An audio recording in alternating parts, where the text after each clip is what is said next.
Isa ka rin ba sa na-confuse from your last receivable? If ito ba ay last pay, final pay, back pay, or separation pay? Don't worry, we'll discuss their differences and kung paano nyo ito mako-compute.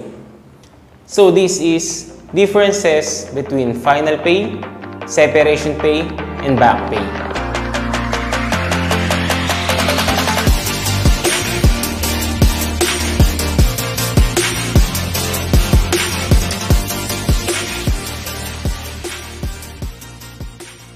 Hi, I'm Card, co-founder of Hire, the provider of the most configurable cloud-based payroll system dito sa Pilipinas.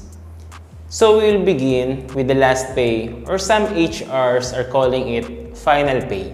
Ito yung total amount na marireceive ng employee upon resignation or termination due to different causes.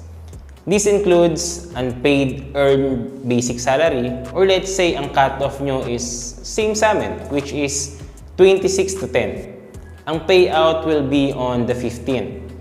And 11 to 25, ang payout will be on 30th. Let's say June ngayon. Yung date na last day mo is June 5. So papasok ka up to June 5. So on the 15th payout, kailangan nabigay sa final pay mo yung na-render mo from May 26 to June 5. So yung regular basic up to June 5, if may mga tardiness ka, undertime, absent, overtime, holiday pay, or night differential, kasama to sa final pay mo. Next na kailangan kasama sa final pay is yung mga natitirang earned leave mo. If di mo nagamit yung mga credited leave up to your last day of work, masasama siya sa final pay, and ang computation is just your current daily rate times kung ilan pa yung credited leave mo. Next is yung prorated 13th month pay. If you need to know how to compute 13th month, we'll pin the video on how to compute 13th month pay on the description box. Next is annualized tax. Possible na maging refund or payable yung withholding nyo. Depende kung paano nagko-compute yung employer nyo ng withholding tax on your previous payrolls. And if you need to know how to compute your annualized tax, we'll pin it also on the description box. Last is kung may mga allowances kayo from your employer, or kung may mga company loans na kailangang i-deduct sa inyo on your final pay. Second is separation pay. Ito yung voluntary decision ng employer na magbigay ng additional payments sa employee at the end of the employment due to redundancy, closure ng establishment, retrenchment, or reduction of personnel. To make it more detailed, pwede nyo i-check yung Philippine Labor Code Article 298 and 299.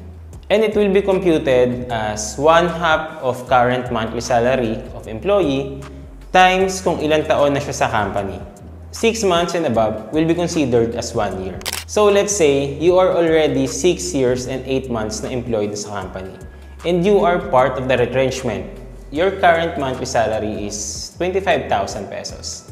The employer must give you separation pay and computed as 25,000 divided by 2 times 7. So it will be 87,500 pesos. Third is back pay.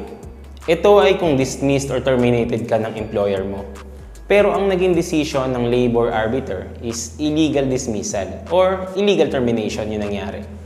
In other words, back pay is yung penalty to punish employer dahil sa pag-violate ng due process rights ng employee nila. And it will be computed as kung magkano yung current monthly salary ng employee times kung ilang months na nakalipas mula nung nag-decide yung labor arbiter. Kung walang labor decision, walang marireceive na back pay. Sana nakatulong ulit tong video namin, especially to our fellow HRs, payroll team, and employees.